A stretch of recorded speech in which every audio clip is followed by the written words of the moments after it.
Well, ladies and gentlemen, yours truly has gatecrashed a special reunion with Vin Diesel hosting on stage with some mini-skirted beauties. And I wonder if I can get a bit of time to talk to Vin about the Fast and Furious 11 final chapter Nail in the Coffin sequel. And it's going to be rather interesting to see what Mrs. Vin Diesel has to say. Over to you, Vin. Because it's Fast and Furious, and I am a tub of lard right now. I am fasting furious. Anyway, on that one, ladies and gentlemen, stick around for today's video. Vin Diesel is a weasel. I know, not the most imaginative rhyming ever, but I like the guy. I used to like him. He's made some missteps, and one of them being in Fast 5. You're under arrest. Just check out my man titties right here. But there's a new development about Fast and Furious 11, which I don't like. I think it's a bit disturbing, and even though Vin is keeping a bit quiet about it all, people out there are speculating, and get ready for this because honestly, when I heard this, I don't know if this is a quick cash grab, it's nostalgia bait, it's to monetize off the death of the late great Paul Walker, who died in 2013 in that horrific car crash. Oh no, no, no, no. We might be getting AI Brian O'Connor for one last hurrah for a series of films that, while they have been successful, bar the last one, which nobody liked, I think this is a terrible idea if it's actually true. And god damn it, man, if Vin Diesel's agent doesn't get him a treadmill as soon as possible, this final film will be called Too Slow, Not So Furious.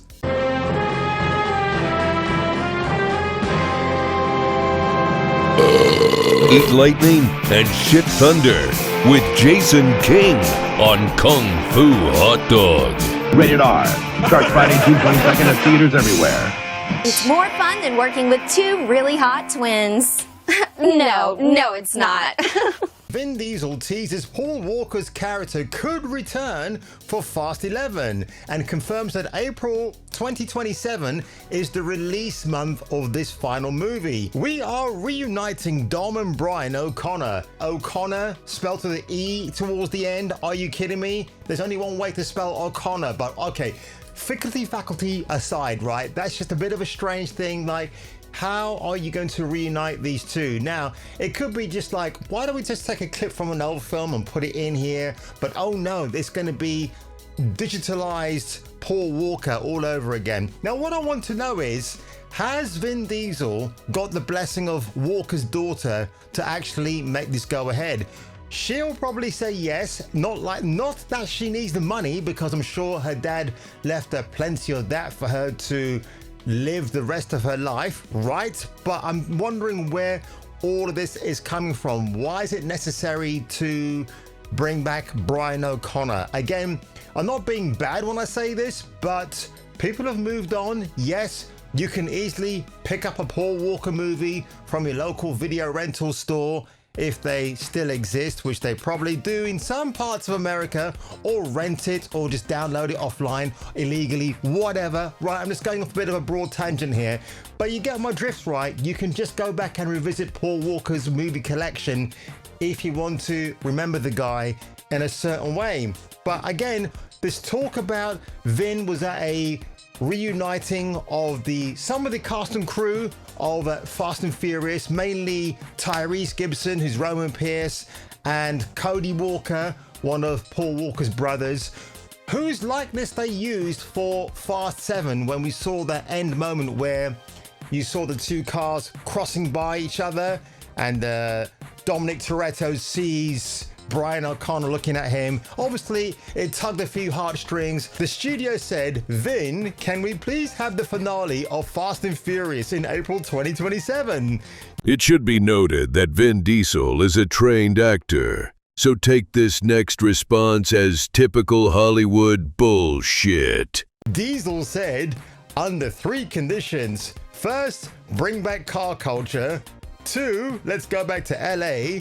And 3, let's talk about reuniting Dom and Brian O'Connor. I completely agree. Car culture, bring it back. No more heist movie shit. Los Angeles, absolutely. Hot women, biologically speaking, of course, in their hot pants and hot bikini tops.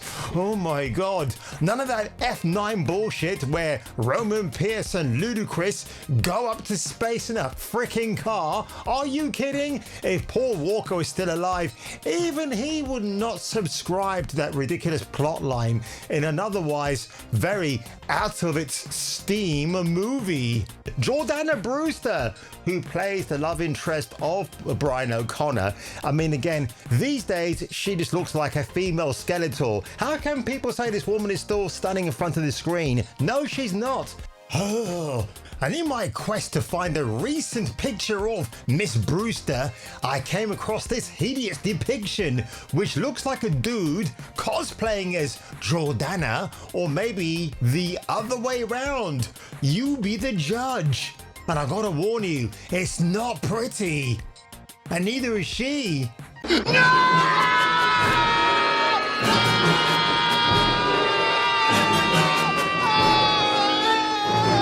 The last time that Jordana looked really fantastically hot was season 2 of Chuck with Zachary Levi. You're going to a hotel tonight with your cover girlfriend?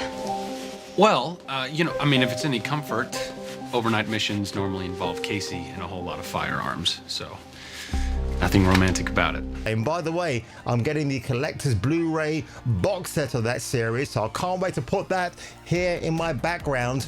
But back to this story again, folks.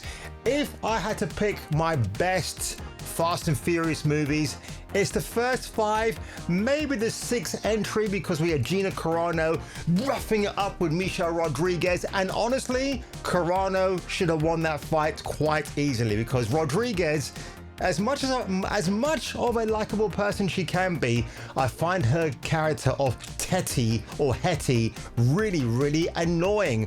But anyway, the first 5 are really, really fantastic. I do like Too Fast, Too Furious with Eva Mendes. And I always view that particular entry, the rare entry of the series, if you like, where Vin Diesel did not return as Dominic Toretto, where you had Brian O'Connor and Roman Pierce in a very interracial gay fest of a movie. Watch it again. You'll see how those two guys bounce off each other, quite figuratively and literally as well. Just think of it this way. It's an opportunity for a fresh start. Now let's just go do this, all right? I wouldn't need a fresh start if it wasn't for you.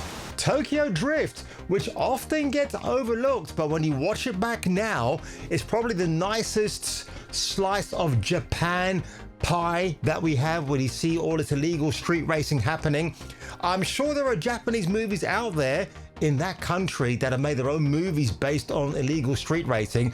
So if you know what they are, let me know in the comments below. And of course, Fast and Furious, which was entry number 4, was good. It was a solid return. And then we had Fast 5 when they brought in Dwayne "The Rock" Johnson, which really did kickstart the whole thing into a heist movie that by like 10, it was like, wow, holy shit. But then it just started to get down and down in quality, more and more ridiculous. I expect when we get a trailer in 2026, it's going to be more stupid stunts. Yeah, Vin Diesel talks about, yeah, let's bring Fast and Furious back to Los Angeles, keep it real, all that nonsense. But he doesn't talk about whether the tone of the movie will be realistic, because honestly, it will be a PG-13. The very first movie from 2001 or 2002 was rated 15 in the UK, rated R. There was some suggestive nudity in there and everything else. But ladies and gentlemen, I'm going to watch this cautionary tale of how this particular Fast 11 movie goes and flows. It might go well, it might send people up the wrong way. I think some people might get offended if we do see a digitized version of Paul Walker. Makes no sense to me. A deep fake of a dead actor, I just find it very tasteless, very ugh. And of course, all speculation, it could all be totally innocent and we might get Brian O'Connor in a different form. But if I were a betting man, I would say that yes, they are going down the AI route and they're going to bring back Paul Walker with his vocals, by the way. I mean, who's got permission to use Paul Walker's vocals from his previous movies? Well, that remains to be seen. And on that one, ladies and gentlemen, if you were me and if I were you, you should definitely return for the next video. Hey, Mia, you better hide your baby or... I'm just playing. You better hide that big ass forehead. I was just joking. Don't let your dreams be dreams. Dream of me. I'll make your dreams come true. Everything's possible with me.